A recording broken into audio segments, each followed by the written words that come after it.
Hi guys, in today's episode of the Do-It-Yourself Inspection Series, we're going to be looking at decks, chimneys, skylights, and how to inspect your roof sheathing for water damage. Stay tuned.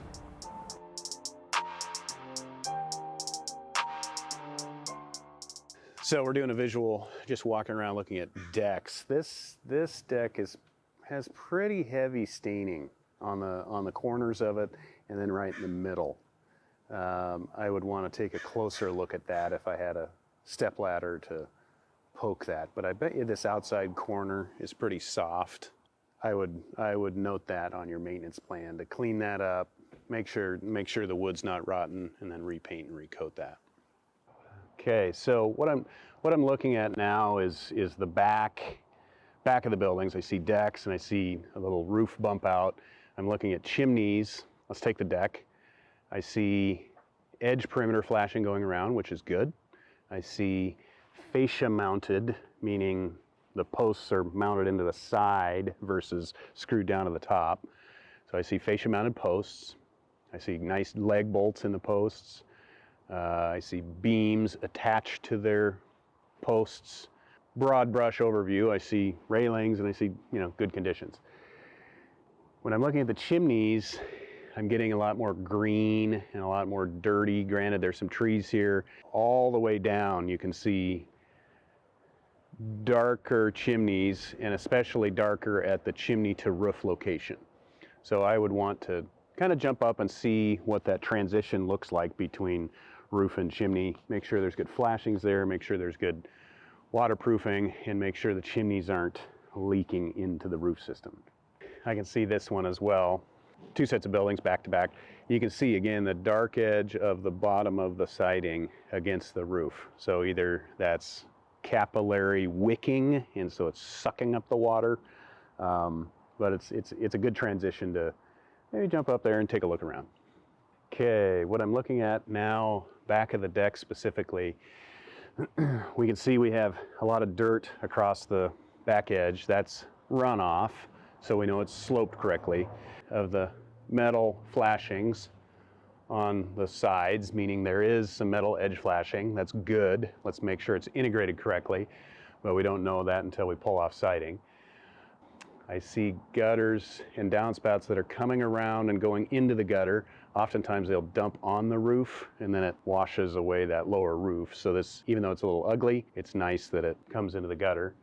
Okay, so we're looking at some open framing underneath this covered, I guess I'd call it a carport. It's normal to see the little nail heads from the roof shingles coming down through, and actually that's a good indication that the roofing nail is long enough to penetrate the roofing shingle and get into the roof sheathing. However, when we're looking at against the joist, you'll see some longer nails coming through. So those are actually the framing nails that are holding the sheathing to the joist. And when you get a line like that, it's called a line of shiners. So it's the shiny framing nail that's coming through. In this case, it's rusted now. So, but you look up there, you'll see 4 or 5 in a row that are missing. And so I want to start checking other ones, because if I see a bunch of them, that means that the carpenter was off with his nail gun when he's shooting the nails. You can think of when you're pounding it yourself, you're pounding and all of a sudden the nail would go through the sheathing and it wouldn't be nailing into any joists. So this means they used an air nailer and they were off on their line. So they're bang, bang, bang, bang, bang. They don't even know that they're missing. And so we will be looking for that under carports and in roof attics. So if you see a row of shiners, look around and just make sure you don't see too many more. And if you do, you need to re-nail your sheathing. Okay, so we're back to the shiner question. We're under another carport, and you can see our line of framing nails actually goes this joist, this joist, this joist, that joist. So now we start seeing a pattern of missing the joists. And so it's not just 1 or 2, it's this almost whole one, this whole one, half of this one, half of this one, partial, a few.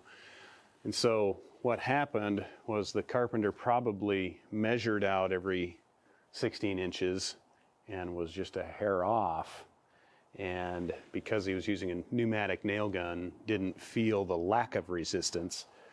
So we might have a roof sheathing system that's not attached to the framing. So it's something to check. You can get up on a ladder, you can push up on that sheathing, and if it moves, you know they didn't come back and back nail it. So watching for patterns. Hi guys, thanks for watching this episode. We hope you learned something. Our goal is to teach you how to do it yourself and inspect your own buildings. So if you missed any episodes, please hit the subscribe button. And if you like what we're doing, hit that bell and you'll be notified for more educational videos. Thanks for watching.